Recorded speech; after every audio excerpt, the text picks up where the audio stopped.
Guys, so basically, Steam has this open world survival craft thing going on. The first, they are actually giving rewards as well. So if you want to come into this, you can collect your rewards. You see, there's rewards here, and the rewards are free. Claim your free point shop rewards. Right. So the next game I'm going to be talking about is Dune Awakening. Right, so Dune Awakening is to be announced. I'm gonna play the trailer. It's a test. Few survive it.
Arrakis is a test.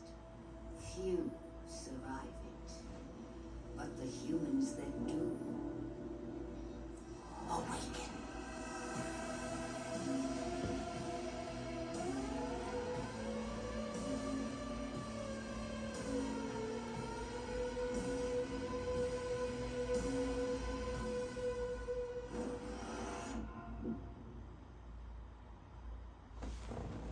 Right, so that's Dune Awakening. Just want to find out when that's coming out. But that's definitely that's to be announced. It's saying it's a MMO, online PvP. There is a Discord, I think, for this.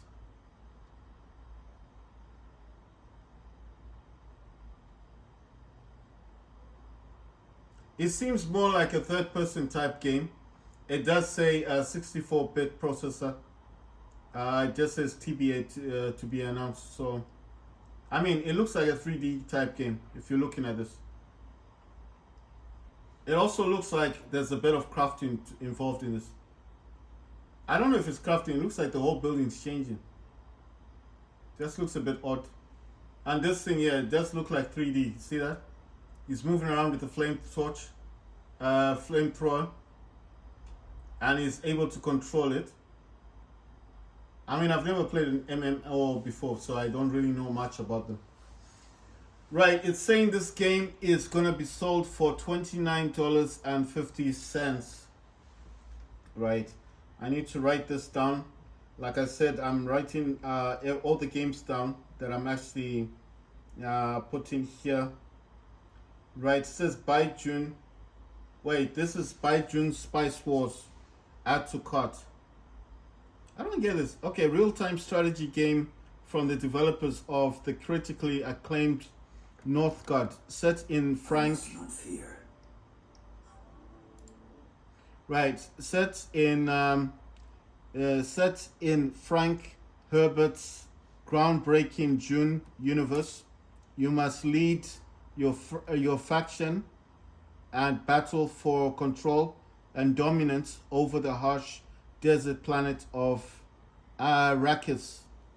Right, so this seems like I don't know if this is like a DLC. I don't know, is this part of the game or a DLC, because it says buy Dune Spice Wars. So I think that's might be a different game than this one, because this is Dune Awakening. So this one is a different game. Now I just wanted to clarify because I didn't actually know like what it was actually stating. Like because when I saw the price, I was just like, ah, it's got a price already, you know. So I was trying to find out like more about that. Right. So it's got a few more trailers. This looks like another trailer. Gonna play the second trailer, then the last trailer. Arrakis is this unrelenting anvil against which people are beaten, shaped and forged into something that's stronger. There's something very spiritual about that sand, which on the surface is really nothing, but underneath has a really diverse biological backstory. One of my favourite lines from Frank Herbert is, when you end a novel, it's like a train coming into the station that doesn't stop. You just jam on the brakes and let the sparks fly into people's imagination.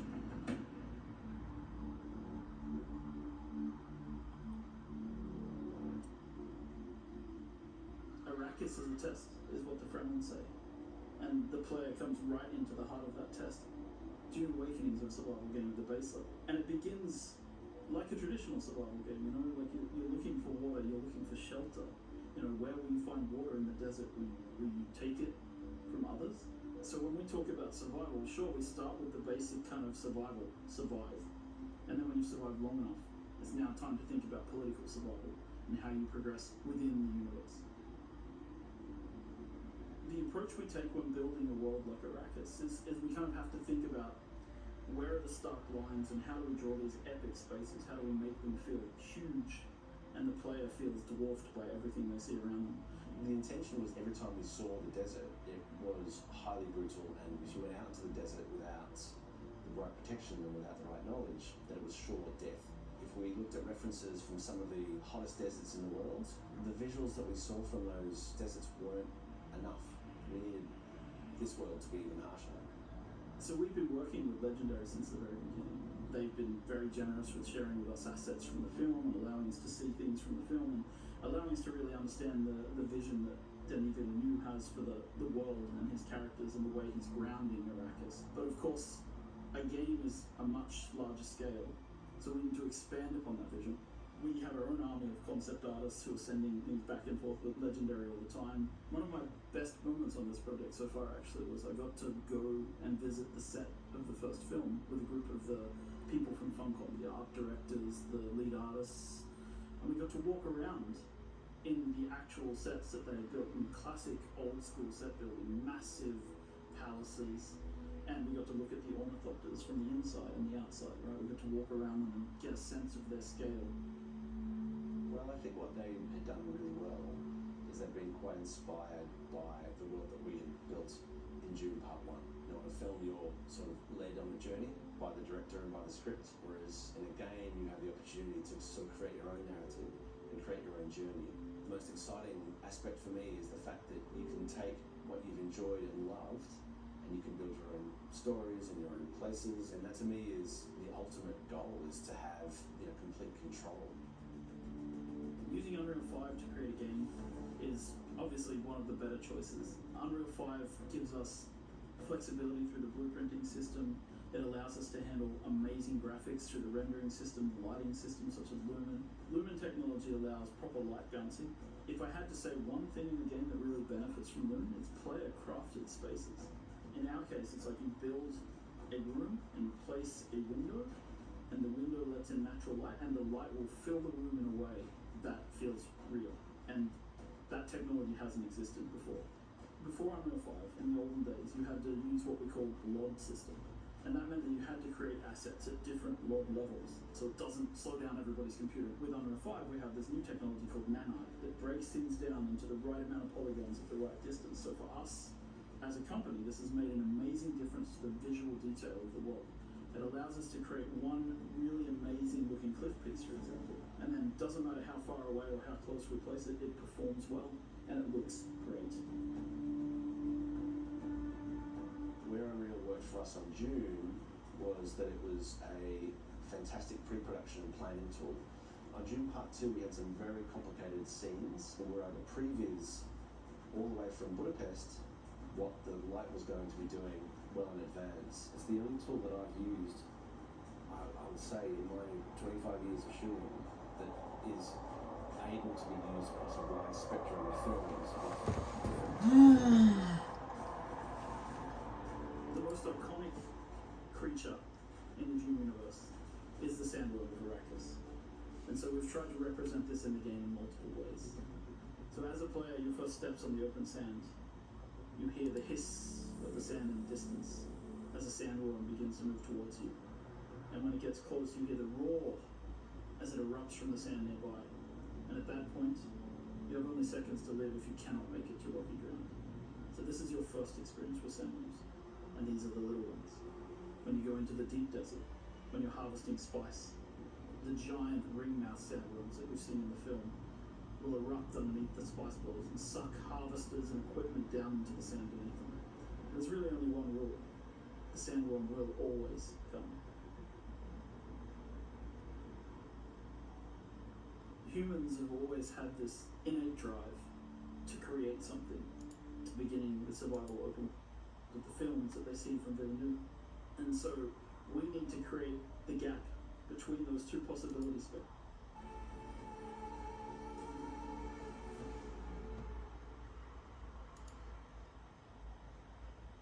Right, that game does look highly interesting. The same to be announced. Right, I just want to play the third trailer to Dune Awakening. This is the third trailer. Fear is the mind killer.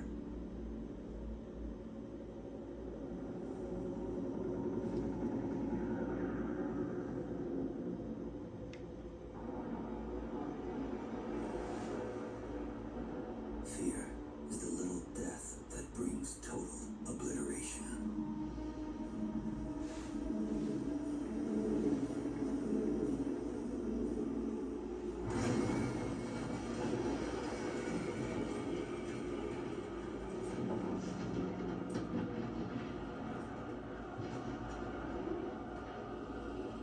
I will face my fear. I will permit it to pass over and through me. And when it has gone past, I will turn the inner eye to see its path. Where the fear is gone, there will be nothing.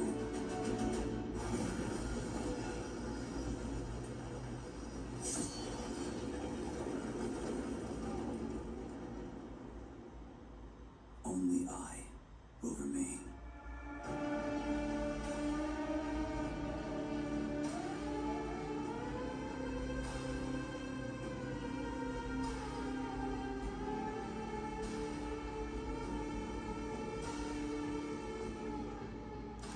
Right, it says June Open World Survival MMO wishlist now. Right, so this game is just saying to be announced. I think I've already said all this stuff here. Online PvP, MMO. Just wanted to go down to, okay, so there's nothing about graphics. And that's Dune Awakening. Right, the next one that I want to do is going to be about, let me just find it first. Yeah, the Punk Solo one. So this is going to be the next game I talk